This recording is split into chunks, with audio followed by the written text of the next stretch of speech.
જય શ્રી કૃષ્ણ બધાને ને જય માતાજી। આજે આપણે બનાવીશું મકાઈના લોટમાંથી બનતો એક નાસ્તો બનાવીશું, જે તમે લાંબા ટાઈમ સુધી સાચવીને રાખી શકો છો। બિલકુલ મસાલાથી ભરપૂર, એકદમ ટેસ્ટી। ક્યાંય તમે બહાર જતા હો અથવા છોકરાઓ સ્કૂલે જતા હો તો એને બી તમે નાસ્તામાં આપી શકો છો।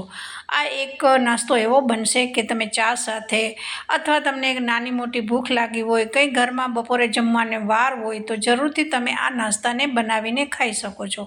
તો જુઓ, સરસ આપણો એક મકાઈના લોટમાંથી બનતી એક સારો નાસ્તો તૈયાર થઈ ગયો છે। વિડીયો સારો લાગે તો લાઈક સબસ્ક્રાઈબ કરવાનું ના ભૂલશો। એકદમ હેલ્ધી છે, કારણ કે મકાઈ આપણે ખાવા માટે બહુ જ હેલ્ધી છે। તો જરૂરથી આ રેસીપીને એકવાર ટ્રાય કરી દેજો। હા, જરૂરથી કમેન્ટમાં જણાવજો કે મારી રેસીપી તમને બધાને કેવી લાગી। હવે અહીંયા 1 ચમચી જેટલું દહીં લીધું છે। દહીં વધારે પડતું ખાટું બી ન હોવું જોઈએ અને વધારે મોડું બી ન હોવું જોઈએ, પણ ફ્રેશ હોવું જોઈએ। ત્યાર પછી અહીંયા 1 ચમચી જેટલો ગોળ નાખ્યો છે। તો દહીં અને ગોળને સારું એવું ચમચીથી ફેટી દેવાનું છે। એક પ્રવાહી જેવું આપણે કરી દેવાનું છે, જેથી કરી અને ગોળ છે એકદમ પીગળી ગયેલો હોવો જોઈએ। અહીંયા જે આપણી પૂરી જેવો નાસ્તો બનશે ને, ત્યારે જો ગોળ આખો રહી ગયો હશે ને તો અહીંયા કાળા કાળા ગોળના ડાઘા પડી જશે। તો જુઓ, સારું એવું અહીંયા પીસાઈ ગયું છે। બે વસ્તુ મતલબ ફેટી દીધી છે, પીસવાનું મતલબ। હવે થોડો ચટપટો સ્વાદ માટે આપણે અહીંયા જે ગળ્યું કેરી આપણે બનાવતા હોઈએ છીએ, પછી એનો મસાલો હોય છે, એ અહીંયા મેં 1 ચમચી જેટલો લઈ લીધો છે। 5 ચમચી જેટલી હળદર લીધી છે અને થોડું આખું જીરું નાખ્યું છે। જીરું તમને પસંદ હોય તો અહીંયા તમે સ્કીપ કરી શકો છો। ત્યાર પછી થોડું ધાણા જીરું બી નાખેલું હતું, કારણ કે મારું ધાણા જીરું બહારનું હોય છે, તેમાં સુગંધ નથી આવતું, તો મારે વધારે પડતું અહીંયા આખું જીરું દળેલું હોય છે એ બી ઉમેરતી હોઉં છું। અડધી ચમચી અહીંયા મેં લીધું છે અજમો લીધો છે। સ્વાદ અનુસાર મીઠું નાખ્યું છે। હજુ આપણે આમાં પાણીનો ઉપયોગ બિલકુલ કરેલો નથી। 1 ચમચી કસૂરી મેથીનો પાવડર અહીંયા ઉમેરેલો છે। મારી આ કસૂરી મેથીનો મેં આખા વર્ષ માટે સાચવીને રાખી છે, પણ આ રીતે પાવડર બનાવીને ઉપયોગ કરતી હોઉં છું। ત્યાર પછી અહીંયા 1 ચમચી જેટલી સોજી નાખી। સોજી નાખવાથી એકદમ તમારો નાસ્તો ક્રિસ્પી થશે। અને આ છે મકાઈનો લોટ છે, જુઓ આ ટાઈપનો દરદરો બજારમાં આસાનીથી તમને મળી જશે। અને મકાઈનો લોટ અને મકાઈની કોઈ પણ રેસીપી ખાશો ને તો એ હેલ્ધી બનતી હોય છે અને સ્વાદમાં બી સારી બનતી હોય છે। 1 ચમચી જેટલું આપણે અહીંયા ઘઉંનો જે આપણે રોટલી કરતા હોય ને એ લોટ લઈ લીધો છે। અને પછી 1 ચમચી જેટલા તલ નાખેલા છે। તલ વધારે ન નાખશો, કારણ કે તલ વધારે નાખવાથી પછી તેલમાં વધારે પડતા તલ છે એ કાળા પડી જાય છે, તો અને ટેસ્ટ એનો કડવો લાગે છે। તો જરૂર પૂરતા જ અહીંયા તેલ ઉમેરજો। હવે આપણે ચમચીથી બધું મિક્સ કરી દઈશું। બિલકુલ આપણે અત્યારે પાણી લીધું છે, પણ જરૂર પડશે તો જ પાણી નાખીશું, બાકી આમાં પાણીનો બિલકુલ આપણે ઉપયોગ નહીં કરીએ, કારણ કે આપણે દહીં નાખ્યું છે, ગોળ છે, એનાથી જ એકદમ સરસ આપણો લોટ છે એ બંધાઈ જશે। અહીંયા વધારે પાણી નાખવાની બી જરૂર નહીં પડે। હવે ચમચીને મેં સાઈડમાં મૂકી દીધી। બિલકુલ પાણી નાખ્યા વગર જ તમે જોઈ શકો છો અહીંયા આપણો લોટ એકદમ સરસ બાઇન્ડિંગ આવી જાય છે। તો તમે બી આ રીતે કરજો। જો વધારે ઢીલો થઈ જાય, મતલબ કે તો ઉપરથી તમે અહીંયા થોડું લોટ કોરો ઉમેરી શકો છો, પણ અગાઉથી બહુ વધારે પડતું અહીંયા આ પરફેક્ટ એક મસાલા સાથે આપણો લોટ બંધાણો છે। અહીંયા કોઈ ઉપરથી કઈ વસ્તુ ઉમેરી નથી, તો એનો સ્વાદ એકદમ સારો આવે છે। ફ્રેન્ડ્સ, જુઓ આપણો સરસ અહીંયા લોટ બંધાઈ ગયો છે। હવે આપણે આને ઢાંકી અને લગભગ 10 થી 15 મિનિટ માટે છોડી દઈશું, કારણ કે આપણે સોજી નાખી છે, તો સોજીને થોડી ફૂલતા વાર લાગતી હોય છે। તો 15 મિનિટ થયા પછી તમે જોઈ શકો છો કે થોડો લોટ અહીંયા મારો કઠણ થઈ ગયો છે।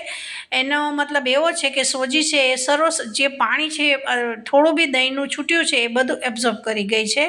તો હવે આપણે લોટને ફરી અહીંયા થોડો મસળીશું। થોડો હજુ આપણે બિલકુલ લોટ બાંધતી વખતે નાખેલું નથી, તો ફરી ચોપર ઉપર આપણે લઈ લીધું છે। ચોપર ઉપર લીધા પછી થોડું આપણે અહીંયા અડધી ચમચી જેટલું તેલ નાખીશું। તેલ નાખ્યા પછી જુઓ, ચોપરમાં અથવા કોઈ પણ તમે મોટા વાસણમાં આ રીતે લોટ બાંધતા હો ને તો થોડો મસળવાનો। આ કરવાથી લોટ એકદમ થોડો સોફ્ટ થશે અને તમારી પૂરી છે એકદમ ખસ્તા થશે।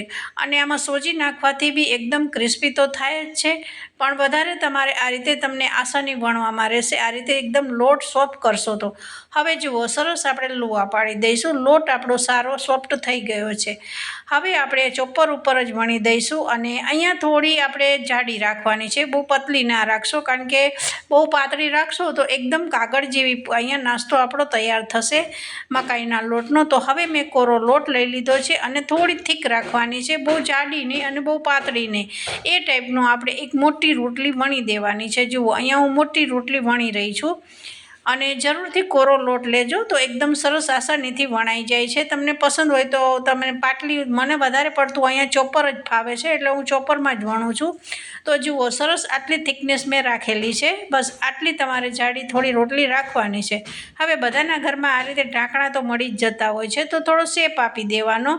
તમારી પાસે અહીંયા કોઈ મોલ્ડ હોય તો એનો બી તમે શેપ આપીને આ નાસ્તો બનાવી શકો છો। આ નાસ્તો તમે સાતમ આઠમમાં બી બનાવીને લાંબા ટાઈમ સુધી ખાઈ શકો છો। ક્યાંય બહાર જતા હો તો બી તમે આ નાસ્તો સાથે લઈ જઈ અને ખાઈ શકો છો। હવે જુઓ અહીંયા સરસ આપણી પૂરી વણાઈ ગઈ છે, હજુ જેટલી બાકી છે એને ફરી એ જ રીતે આપણે અહીંયા વણી અને સરસ તૈયાર કરી દીધી છે। જુઓ આટલી આપણી પૂરી 1 ચમચી આપણા મકાઈના લોટમાંથી તૈયાર થઈ ગઈ છે। હવે આપણે સાઈડમાં તેલ બી મારે વણતી હતી ત્યારે મેં ધીમી આંચે મૂકી દીધેલું હતું। અહીંયા બહુ ફાસ્ટ ગેસ ના રાખશો, નતર શું થશે કે દાજી જશે અને જે આપણે કસૂરી મેથી નાખી છે અને ગોળના કારણે એકદમ કળશવાળો ભાગ આવી જશે। તો અહીંયા તમારે ગેસની ફ્લેમ ધીમી રાખીને જ તમારે શેકતું રહેવાનું છે। બસ એક પછી એક આ રીતે તેલમાં હું અહીંયા શેકતી ગઈ હતી અને જુઓ જાળામાં સરસ આપણે તેલ નિતારી અને પૂરીને આપણે લઈ લીધી છે। હવે આપણે આને બીજો જ ગાણવામાં આપણે એ રીતે જેટલી બચી હતી એ પૂરીને તળી લેવાની છે। વિડીયો સારો લાગે તો લાઈક કરજો, વધારે વિડીયો પસંદ આવી જાય તો વિધિ કિચનને સબસ્ક્રાઈબ કરવાનું ના ભૂલશો। અમુક પૂરીઓ થોડી ફૂલી હતી તો જુઓ હું તમને અહીંયા બતાવું છું કે આ બધી પૂરીઓ નહોતી ફૂલી, અમુક પૂરીઓ ફૂલી ગઈ હતી। તો આ રીતે તમે બેકિંગ સોડાનો ઉપયોગ ઈનો વગર બી તમે ફૂલેલી આ રીતે એક મકાઈનો નાસ્તો બનાવી શકો છો ફ્રેન્ડ્સ। તો જુઓ આ આપણી આજની રેસીપી મકાઈના લોટમાંથી રેસીપી તૈયાર થઈ ગઈ છે।